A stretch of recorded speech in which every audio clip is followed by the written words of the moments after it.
உண்மையிலேயே ஒரு வழக்கு, அதுவும் இஸ்லாமியர்கள் தொடர்பான ஒரு வழக்கில் தமிழக வெற்றி கழகம் மாதிரியான ஒரு கட்சி அந்த வழக்கை தாக்கல் செய்யுது அப்படின்றது ஒரு பெரிய விஷயம்தான். நம்மளுமே பார்த்த உடனேயே அது அடேங்கப்பா பரவாயில்லையே அப்படின்ற மாதிரி தான் இருந்தது.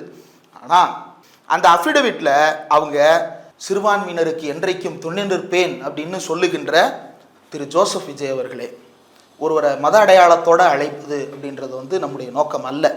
ஆனால் அவர் செய்திருக்கக்கூடிய வேலை என்ன அப்படின்றதை பொறுத்து தான் நாம் அவரை என்னவா அடையாளப்படுத்துகிறோம் அப்படின்றத முடிவு செய்ய முடியும்.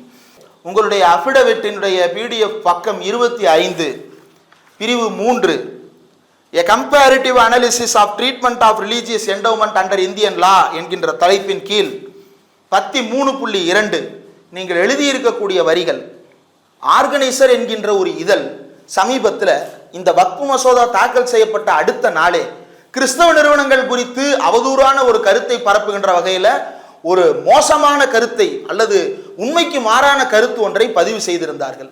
அதை பலரும் விமர்சித்ததை அடுத்து நாம போய் படிக்கிறதுக்குள்ளேயே அதை டெலீட் பண்ணிட்டு ஓடிட்டாங்க. நாம் அதனுடைய ஸ்கிரீன்ஷாட்ஸ் மற்றும் அதனுடைய ஆர்கைவ்ஸ் தான் பார்க்க முடிந்தது.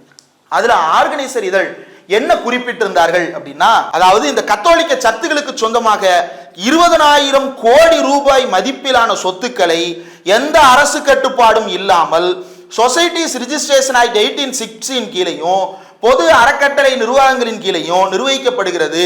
எந்த அரசு கட்டுப்பாடும் இல்லை அப்படின்றத 20,000 கோடிக்கு சொத்து வைத்திருக்கிறது கத்தோலிக்க சர்ச்சு என்பதை ஆர்கனைசர் குறிப்பிட்டது.